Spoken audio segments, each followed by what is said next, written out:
Alleghany County Arts Council is pleased to have an opportunity to spotlight our local artist community with interviews of our artists and a visit to their studios and workshops. My name is Cynthia Grant. Come with me as we see where the creativity begins.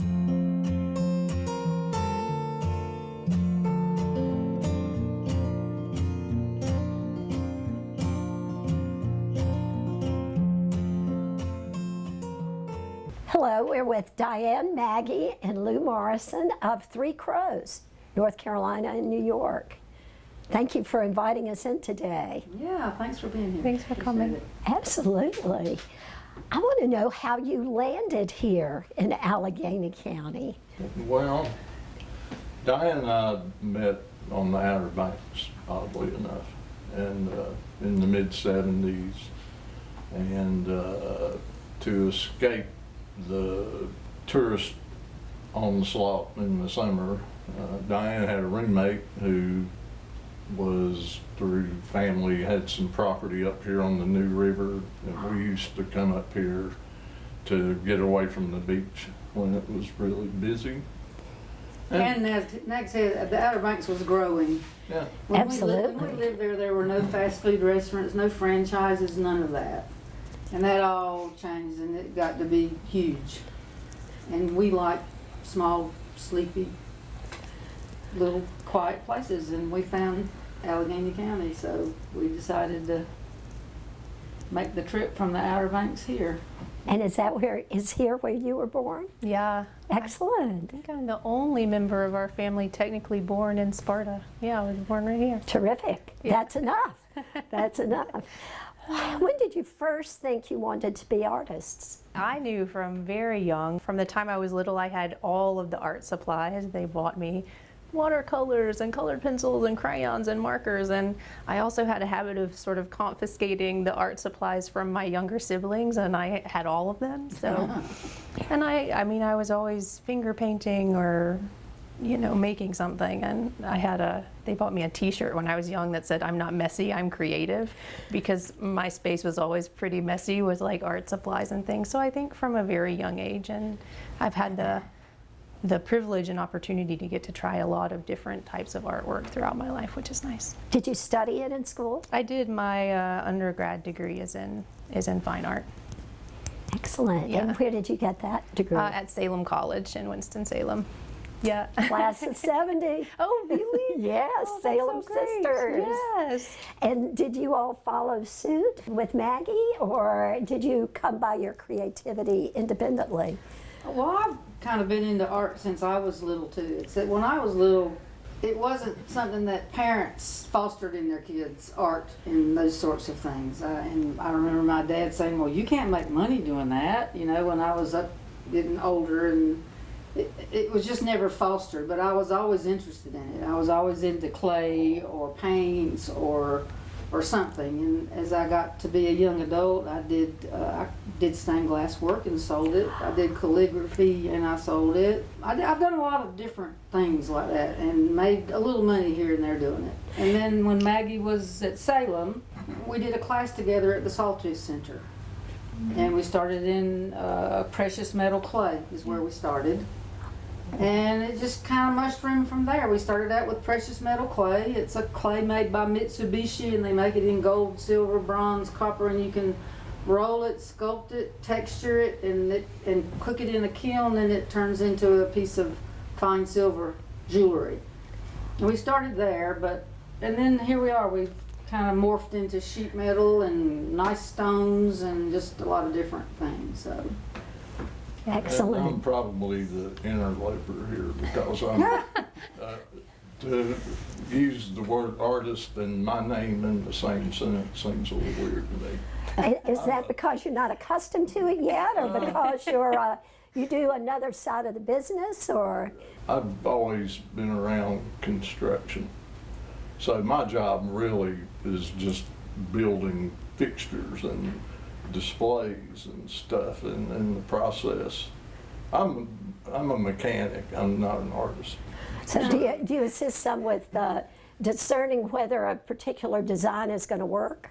Well, Diane and I talk about structural, I mean, this is building, it's just with different materials. And in microcosm. Yeah, Well, very it small is. scale. And that part of it, you know, I enjoy. And I've started doing some work, but to consider myself an artist would be a real stretch for me. So do you consider yourself more of a woodworker, or do you work in metal, wood, glass? Beautiful studio Well, here in sales yeah, area. A lot of wood, and I mean, growing up, we had welders and torches, and over years dabbled in a lot of different stuff. But this, creating things, I enjoy the metal. It's pretty amazing. But I don't have a lot of creativity. He's being really modest. Yeah, I was going to say that. I'm being Seeing the absolutely- results of his work, I wouldn't disagree, Diane. I'm not creative in the sense that they are. I can figure out how to put things together, but as far as having vision, I think I'm a little weak on that part of it. I see. The mechanical side of things here. How does the creative process start for the two of you? I was thinking about that last night. And my first thing was in the shower. But yeah, a lot of things come to me in the shower, or actually I wake up in the morning, the very first, when nobody's awake and it's really quiet and I'm just thinking.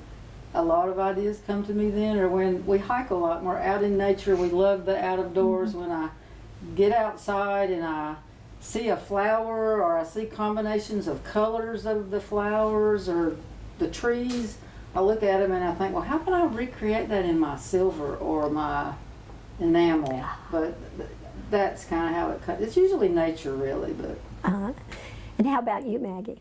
My creative process starts in a lot of different ways. Either I'll see something that I think would translate into a piece of jewelry nicely, or I'll see a piece of jewelry that I can like take elements of and sort of make my own. I do a lot of doodling. It's like what keeps me busy in meetings is I'll sit and doodle. And so recently I have been, drawing out some of my designs. I've been trying to switch to like digital and do it on an iPad. I have like so many artist journals in my studio, they're like falling off the shelves. So I'm trying to make that switch, but it's challenging. So yeah, drawing usually. Nature also, we are always outside, and that nature is sort of a thread that runs through a lot of our pieces. So In addition to nature, are there any inspirations you gained from being in New York City? definitely, I think one of the things I love the most about being in New York City is just the exposure to so many different kinds of artwork. There are so many museums, so many cultural institutions, and it's just such a rich experience living there if you're interested in art. And so definitely, I think the amount of artwork and the number of artists I get exposed to just being in that environment is really incredible and really a privilege. And so yeah, I would definitely say a lot of inspiration comes from just kind of being there.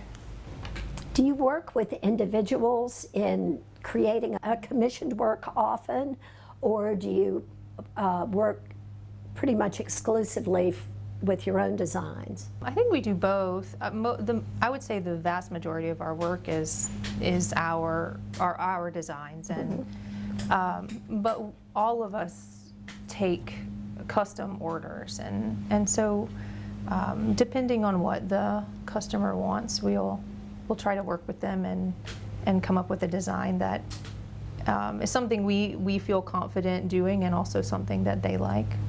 Yeah, we work with a lot of really beautiful stones. A lot of them are harvested in the United States out west, or some in North Carolina.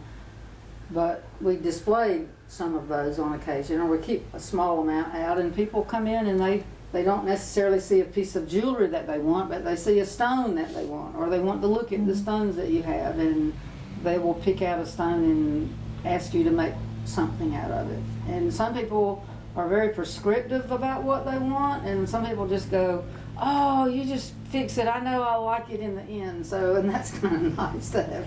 But then there's always, I don't feel necessarily comfortable just taking it to the end without kind of consulting back with them a little bit. So it's a nice, fun process. When I get a commission, or like last Christmas, it was the first year we were open, I got several commissions, and then I personally start to feel pressured. I feel stressed because I feel an obligation to do this for those people and do it the very best that I can. And so until it's done, I'm kind of, I don't know, kind of on pins and needles until I can pass it over to them and make sure that they like it. And that takes you, when you get a lot of commissions, I mean, it's a good thing, but then it takes you away until it's done. Doing your general inventory, making the things that you have to make. You get a lot of, it's a good thing, but then people really until it's done and purchase. So it's a balance. Is there ever a challenge in working out the commission rate with your clients? For those I've never had one yet. I usually give them a range that it's going to cost from here to here, and they either say that's a little bit more than I want to spend right now, or go ahead and go for it. Excellent. How about you, Maggie? Similar, I think. A lot of the commissions I do are based on pieces I already make. People will see something and want it customized. I had, for example, a customer the other day who wanted one of the mountain bar necklaces I made, but wanted a bird on it. So it wasn't making an entirely different custom piece. It was something I was sort of already making, and so I haven't found it difficult. Overall, people have been really, I think, really flexible and really happy with our work, so it's been fun. Do you all collaborate among yourselves on pieces? We do well, Maggie's been here with us now for a month and a half, and when she's here, and when when we're together, well, even when we're not, because a lot of times we send each other photos of what we're doing and ask each other, what do you think about it? Do you think this works with this, or do you like the way this looks? And so we've done a lot since she's been right here physically with us, but we do it a lot by computer. I think the business has had the sort of unexpected benefit of keeping us a lot more connected. We talk multiple times a week now, even though I'm in New York, about the store or something we're working on, or sending photos, or the displays, and it's made us, I think, in spite of the distance, communicate a lot more frequently, and we're always bouncing ideas off of each other, or I made this, what do you think about it, or what do you think if I did this with it? It's nice. We never intended to be in a business. It was, for the two of them, it was just a hobby. But even when Maggie moved away after school, she continued to do jewelry. Diane continued to do jewelry. And then when Diane retired, she said, I'm only going to do what I want to do. So we had a workshop at home, and after 2 or 3 years, she said, I'm going to have to stop doing this because I have all this stuff and I can't give it all away. You can only give so many birthday presents. Yeah, and so it's just a hobby that sort of has become a business. The business was never the intent. And so it's not driven by finance, so to speak.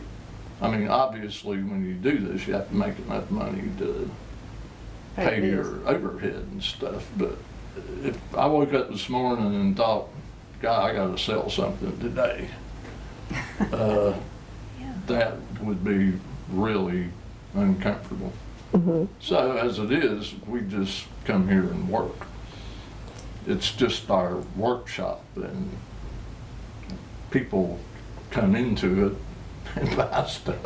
But it's just, you know, it's really, it's just a place to work as much And as play. anything. Yeah. And And it's that- fun. You turn on music, you spend the day here. Some days, lots of people come in. Some days, no people come in. Lou, I noticed two beautiful pieces of jewelry you're wearing. Can you tell us a little bit about that piece? Well, this Diane made for me. It's a piece of Royston turquoise from, I guess, Nevada. And it was just a gift, but it's a mixed metal piece. It has copper and sterling. The Royston is one of the famous turquoise mines in the West. And their stuff, because it has a lot of matrix in it, this has a lot of copper in it. And there are only a handful of mines that are still productive out west. So a lot of this material has been around for 30, 40, 50 years in rough form. And there are people out there that are taking things that were mined back in the 60s and making them into stones today. And the name of the turquoise is the name of the mine. So Yeah. it's Royston, the mine is Royston Mine. So that's how Oh, excellent. And the other piece? This was one of my first things. It's a piece of recycled copper wire that is just, you heat it and twist it, and that's one of the neat things about most of the materials we use are recycled. Even the silver wire and silver plate that we buy from a company out in Albuquerque, New Mexico, and they sell new silver and they sell recycled silver.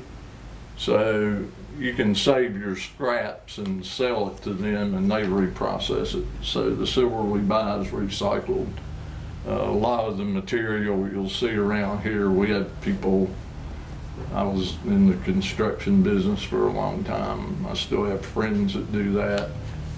We acquire recycled copper wire and copper pipe, and we use that in some of our stuff. So that's another part of it, the sustainability part.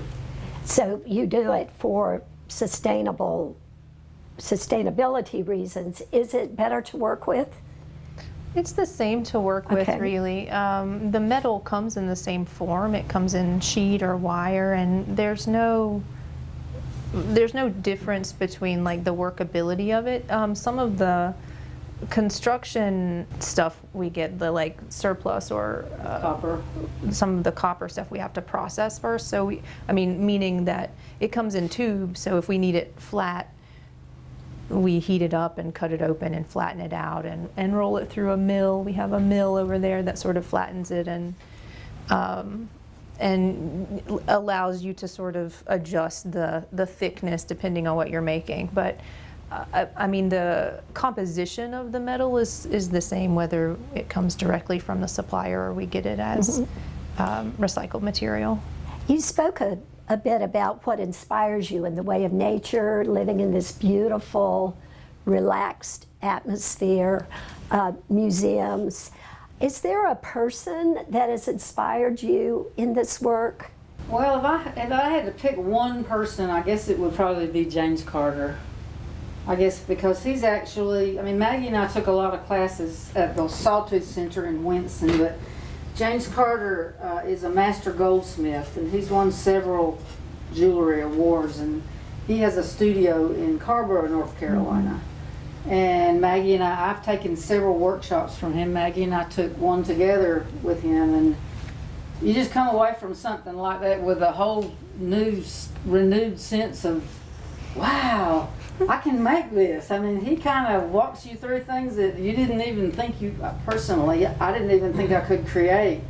And I walked away, I don't have my ring, but walk away with a really nice ring with a nice stone in it. It's like, and we came back and Maggie made several rings of that same style with opals in them, and they sold really great here in the store. But I'd have to say he's my biggest inspiration, but then you can get online, you can get on the internet anymore and find all kinds of awesome jewelry artists that you can pull up and look at their work and zoom in on it and sneak out some tricks of the trade, kind of, to kind of incorporate in your own work if you decide to. So You're always learning. always looking. Pinterest is awesome. You can see all kinds of wonderful things on Pinterest. So. Maggie, would you add anyone to that, to James? I mean, I'm active on social media, so I follow a lot of jewelers through Instagram, and jewelers from all over the place. I do a lot of etching, and so there's a jeweler that does a lot of silver etching named Teresa Kiplinger. I like a lot. I can't remember all of their names, but there are tons of just really incredible jewelers out there that do sort of nature-inspired, really interesting, sort of organic work. And so that's sort of my style. Those are the people that I follow. I've loved working with James. I think he has a vast amount of knowledge, and so just the little tips he'll give you for something that you've been struggling with for so long and you're like, what? It was that easy? Is really incredible. He's very generous with his knowledge, and he's a fun guy to work with, so we've had fun doing that. Is there someone whose critique you really appreciate and respect? I would have to say theirs. I think my mom in particular, a lot of my ideas I run by her, and the pieces I make. I usually start by making a prototype for something to see if it, if it works, and then I'll send them photos and say, what do you think about this? And they're very honest, which is helpful. So Sometimes it's painful. Most of the time it's helpful, but sometimes it's painful. we do tend toward like brutal honesty, which is Yeah, we do. a blessing and a curse. But New Yorker coming out in you. it. Sugarcoat it, or do you want me to tell you the truth? It's got the truth. so yeah, I mean, I really value that, because I mean, I would much prefer for someone to tell me what they really think about it than. And does she do the same for you, Diane? Oh, yes. And Lou, surely you must be in this mix somewhere. I keep my opinions to myself. Oh, well, that's a lie. As is the lie that he doesn't know what he's doing with jewelry, I could see from his own piece he had made. When you see a piece of your jewelry on someone, a year or two after you've made it, what comes up for you? That's an awesome feeling for me. I tell you that when I have people, I try not to get too big a head about it, really, because I'm just in awe of it sometimes. But when somebody comes in here and says, or I see I'll see them out in public and they'll go, like, I got your pendant on. It's like, whoa! It's like. Or if somebody comes in and says, I saw this pendant on somebody and I'm here to find one for myself. It's like, well, okay. It's like, but I had a local lady, it was the sweetest thing. She said, I inherited $500 when my father died. She said, I've been very particular about how I spent it. And I forget what she told me. She spent part of it on it. She said, and I'm spending the other part on one of your pendants. And I went, I mean, it gives me chill bumps. I'm gonna cry. When she said that, it was like, oh my gosh, I felt really special. I felt like our jewelry was really special, that she said that she saved part of her small inheritance to come and buy one of our pendants. So it feels really good. I feel really great gobs of gratitude when something like that happens. So. How about you, Maggie? Yeah, I would have to say I feel I'm always so flattered when people like our work and want to wear our work. I'm very fortunate to be able to do this and to have other people. I've always enjoyed making art. There's something nice about making jewelry because it's wearable art, and so instead of it hanging in someone's house where maybe only they get to enjoy it, they get to wear it, and it becomes part of their style and their personality, and it represents them in a way. And so I really enjoy seeing people wear our work. And similarly, I just always feel really flattered and I don't know, fortunate that I get to do this. How about you, Lou? Our standard thing is to ask if they've ever been in before and explain to them that everything is handmade and by one of us. So they don't know whose stuff they're looking at. And that's kind of interesting to listen to comments and, you know, especially if they comment on something you make. Yeah, that's neat. But we hear a lot of really positive. When we talk about doing this, Diane said, well, if she would show me something that she made, I made this today. Well, I'd say, that's beautiful. Well, you would say that. And I'm like, well, no, not really. Remember last week? But I think opening this little shop sort of reinforced the fact that, you know, they're very talented. And you hear that all the time from people. So that part of it is a little humbling, but it's fun. Excellent. It sounds like your business is growing in part due to word of mouth. Are there other ways that you market your work? We've been working a lot on our online presence. I think particularly since I live in New York and a lot of my acquaintances can't get by the shop, we wanted a way to sort of reach a larger audience. So we developed our website this year, and we got all of our social media up and running, and we also sell through Etsy. We've been working, I think particularly right now that things are a little quieter, it's given us a little bit of space to really focus on those things. Mm-hmm. And we also we support local businesses with advertising, and we take out ads in local publications too. So I think actually our preference is word of mouth.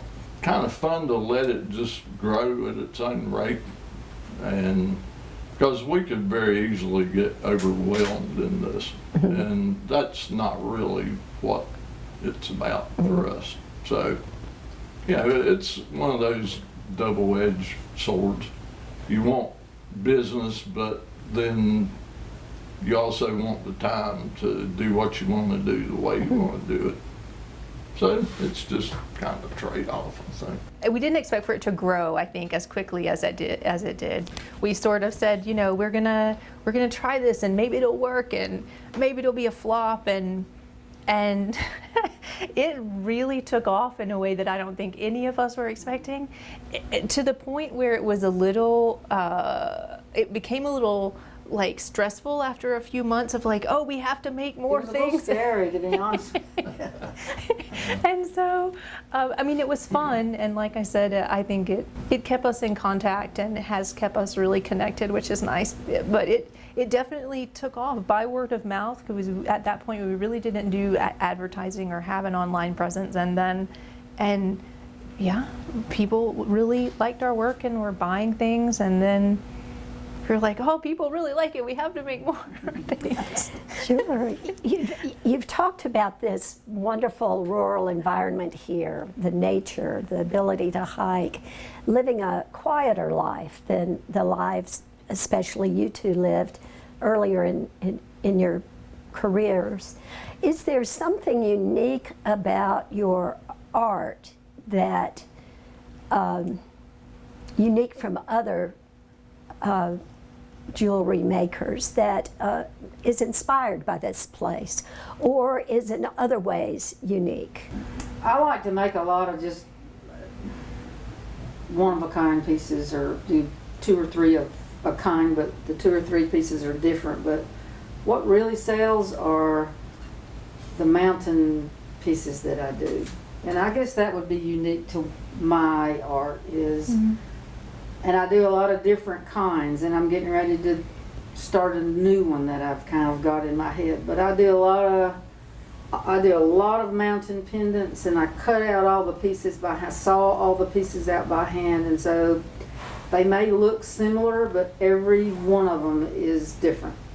No two of them are exactly alike. So that's kind of, now I'm doing those into earrings, and eventually I'm going to do some cuffs, but I haven't done those. But that's unique to my, I think, my art is the mountain pieces. I just really want the people that come here and love the mountains. I always thought, well, they could take a piece of it home with them. You know, they can take it in a piece of photography, or they can take it in a piece of jewelry and wear it and see the mountains every time they wear it. So, How about you, Lou? My scope is so limited, honestly. Well, about the work maybe of Three Crows, that you see that is unique from other metalsmiths. Well, your chainmail. yeah, I tend more toward wire and recycled metals in my work. But yeah, the chainmail thing is a little bit unique, and it basically is weaving wire into different patterns. I think Maggie has on one of my pieces. Oh, that's beautiful. And you know, that's, Diane and I were in, I guess, Panama. We were in a little town up in the mountains in Panama, and there was this young boy there that just had real rudimentary tools and old copper electrical wire, and he was making bracelets of different styles. And Diane bought me a chainmail bracelet that this kid made. And I thought, yeah, I should be able to do that. And so you start researching it, and it's a big thing to people that are into that. And it's a derivative of the old medieval armor that they use, which is just really pieces of wire linked together to make protective clothing. And it's been over the years refined down to being used in jewelry. So there are hundreds of different weaves, and I only know a few of them. So, you know, that's a little bit unique, I think. People come in and see it, and they're like, wow, what's that? It's extremely comfortable to wear.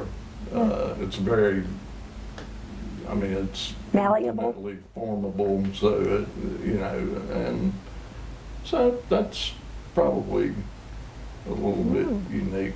But I think the mountain pieces are probably, other than the bigger statement cuffs and things with nice stones in them, I think as far as the metalwork and the mountain stuff, and Diane makes she's done several different series of those. Maggie has a style that she does. And I guess at some point I'm gonna have to figure out something that also, because people really like it. And You could start with that bracelet. That's well, I was going to say, exquisite. he says that he's not artistic, but he's so very detail oriented, and just the patience and concentration it takes to make each one of the rings, because he makes them all out of wire. So he forms every single one of the rings he puts in every necklace and every bracelet. It starts as raw wire. So I think while it's different than what we do, which is sort of more organic, it takes a lot of talent and a lot of patience, and there aren't a lot of people that do it. So yeah, and the work is gorgeous. So Anything you'd like to add about very your own unique form of jewelry? In our jewelry, we draw a lot from the local environment. So we have pieces that have like local wildflowers pressed into them, or local ferns pressed into them, or wild grape leaves. We actually have natural elements that we've collected from around here incorporated into our jewelry. And I think that's something that's unique and really connects us with here in the Blue Ridge Mountains and Alleghany County. And so I think that's a unique aspect of our work. Is there anything else you all would like to add? just thank you for being here. Yeah, thanks so much for coming. Absolutely. We want to thank Diane, Maggie, and Lou Morrison of Three Crows, North Carolina and New York for inviting us in today. Thank you so much. you. Yeah. Appreciate it. Our store hours are Wednesday through Saturday, 10 a.m. to 5:30 p.m. and then by appointment.